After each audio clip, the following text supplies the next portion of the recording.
अप्रैल 2024 को सदर थाना के अंतर्गत एक ज्वेलरी शॉप है कोलकाता ज्वेलर्स। उसमें दिन में 3 अपराध कर्मियों के द्वारा लूटपाट की घटना को अंजाम दिया गया था, जिसमें काफ़ी ज्वेलरी आइटम्स उनके द्वारा लूट के ले जाए गए थे।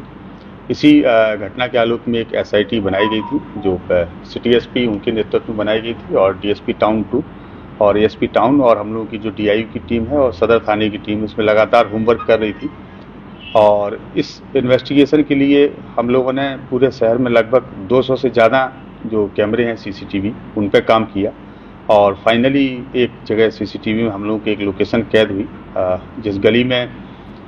लगभग 12:15 बजे एक बाइक पर, जो कि येलो कलर की बाइक थी, जो घटनास्थल में प्रयुक्त हुई थी, उसमें 2 अपराध कर्मी एक गली में जाते हुए दिखाई देते हैं, और उसके 15 मिनट बाद में सेम गली से 3 अपराध कर्मी वापस आते हुए दिखाई देते हैं। हम लोगों ने इस आधार पर उस एरिया को चिन्हित किया, उस एरिया में होमवर्क करके घर को चिन्हित किया, उस घर में रेड की गई, और उसमें से फिर उस दौरान 2 व्यक्तियों की गिरफ्तारी की गई, जिसमें से एक का नाम विकास झा है और दूसरे अपराध कर्मी का नाम अरविंद कुमार है। इन लोगों से पूछताछ के दौरान इन लोगों ने अपनी संलिप्तता को स्वीकार किया, और इस घटना में जो अन्य 3 अपराध कर्मी थे जो घटनास्थल पर आए थे उनके बारे में जानकारी दी। फिर टीम उस इनपुट के आधार पर लगातार काम कर रही थी। इसी बीच इनपुट प्राप्त हुआ कि इसका जो मुख्य अपराध कर्मी है, जिसका नाम अनुपम झा है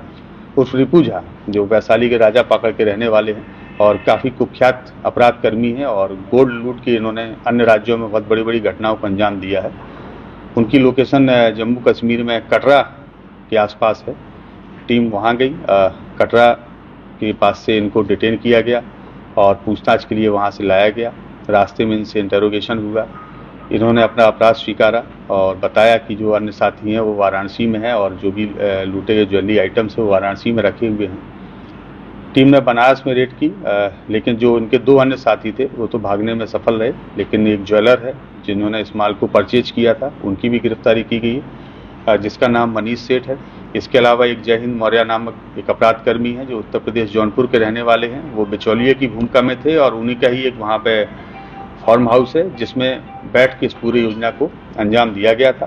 तो इस प्रकार से इस पूरी घटनाक्रम में अभी तक हम लोगों ने 5 लोगों की गिरफ्तारी की है, और जो लूटा हुआ ज्वेलरी आइटम था उसमें से लगभग 1 kg चांदी है और 15 ग्राम गोल्ड है, उसको हम लोगों ने रिकवर किया है। 2 अपराध कर्मी इसमें अभी भी फरार हैं, जिनकी गिरफ्तारी के लिए हम लोग प्रयास कर रहे हैं। कल देर रात्रि में जब इन सारे अपराध कर्मियों को जिला लाया जा रहा था बनारस से, तो उसी क्रम में आज सुबह 4 बजे जो मुख्य अपराध कर्मी अनुपम झा, इन्होंने 4 बजे शौच के बहाने से गाड़ी से उतरे, और हम लोगों के पुलिस पदाधिकारी उनके बगल में खड़े थे, उनके द्वारा पुलिस पदाधिकारी को धक्का दिया गया, और धक्का दे के ज़मीन में जब वो गिर गए तो उनका पिस्टल निकाल के पुलिस के ऊपर फायरिंग करते हुए भागने की कोशिश करने लगे।